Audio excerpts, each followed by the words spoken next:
Disclaimer: the video you are watching is not the full course video.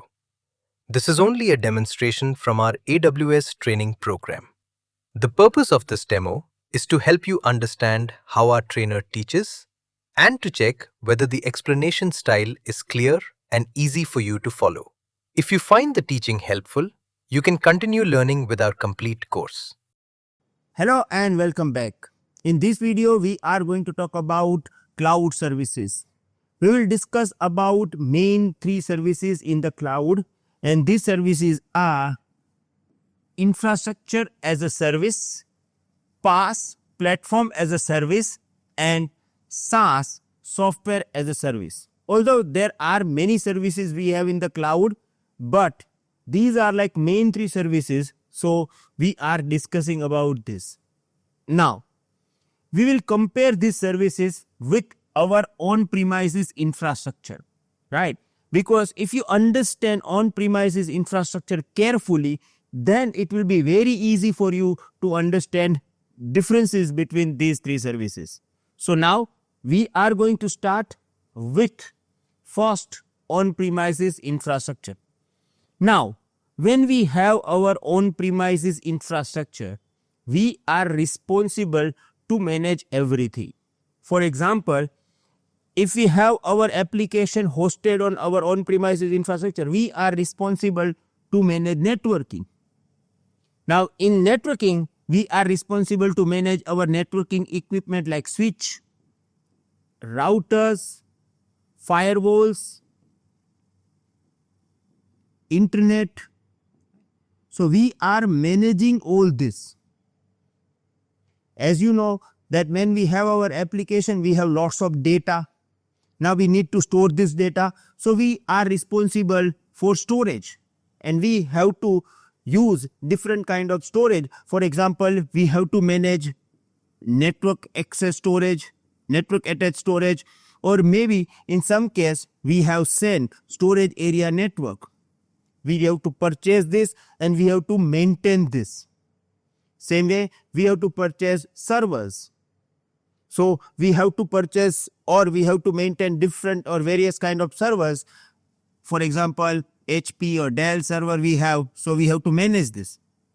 Then we are responsible to manage virtualization environment.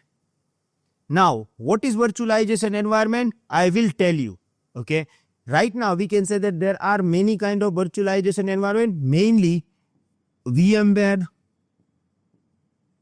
or Hyper-V, right? VMware is one of the best virtualization solution and Hyper-V is from Microsoft.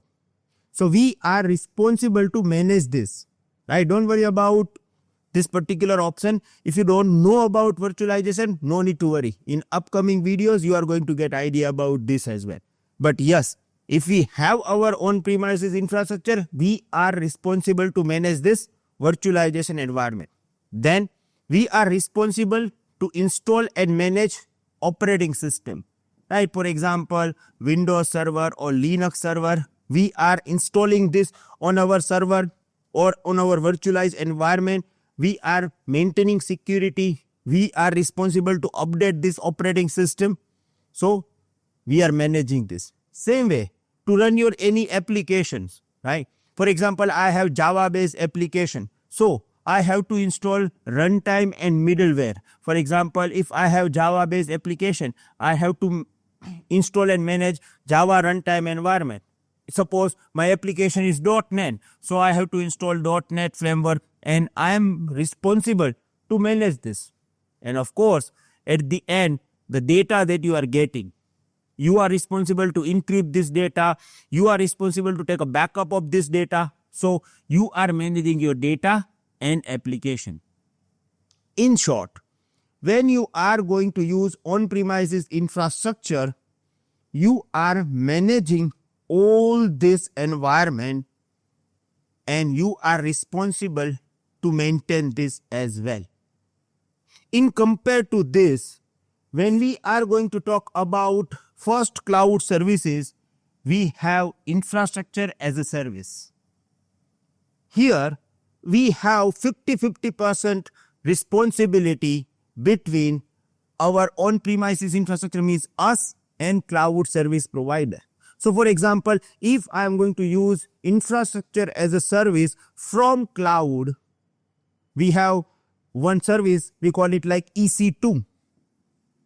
Right? EC2 stands for Elastic Compute Cloud, and in Azure, we call it Azure Virtual Machine. Right? If we are going to use this, these two services are actually example of infrastructure as a cloud. We are actually managing 50% operations and 50% will be managed by cloud service provider. So let's say that when we have on-premises infrastructure, we are responsible to manage all this. But when we have infrastructure as a service from cloud service provider, here cloud service provider will manage this. For example, we have AWS, so AWS will manage this, and we will manage this portion, right? So we will manage this. Networking, storage, server, virtualization, all this will be part of underlying infrastructure of cloud service provider. We don't have control on it. They will manage this. But yes, if you don't have control, we don't have responsibility. And we are managing only OS, middleware, runtime, data, and application. Yes, we get more proper advantage over here because now we are only managing 50% of our infrastructure. We will able to concentrate on our business instead of managing this infrastructure.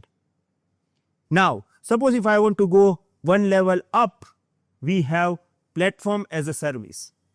Now, when we will use cloud, right? For example, during our upcoming days, we will discuss about one service. We call it RDS or Azure Database. Now, when you are going to use this kind of services, which is actually part of platform as a service, our responsibility will be very less. So in this case, look at this. Right? AWS or cloud service provider will manage this. Whatever the data that we are getting from application and the main application, we are managing this. Right? So here, if you are going to use infrastructure as a services, you have 50% responsibility. When you are going to use this, right, you almost have 25% responsibility. And you can run your application properly because everything, runtime, middleware, OS, virtualization, servers, storage, networking will be managed by cloud service provider. Right? Now, you may have one question that, okay, but how we can use this? You don't need to worry about this because when we will use particular services, for example, when we will use infrastructure as a cloud, we will create EC2 instance, and at that time, we will decide that, okay, we want to install Linux, we want to install Microsoft Windows, which operating system we want to install. Because in infrastructure as a service, we have OS is our responsibility. When we will use platform as a service like RDS, there will be no selection of operating system because when you are going to use RDS, responsibility of operating system is provided by the cloud service provider. So we are not going to manage this. So when you will learn this particular services, you will get proper idea about this. Now, I don't want to manage anything, right? So we have SaaS, software as a service. This is one of the most popular business as well. You know, nowadays, most of the startups having their SaaS application. Just remember our old days. Suppose if I want to use Microsoft Office. Thanks for watching. To continue learning AWS with structured lessons, real labs, practice tests, and live sessions with Bhavesh Atara, join our full course at www.cloudfolkshub.com. For any help, call 982-575-7737. All course details are provided in the description.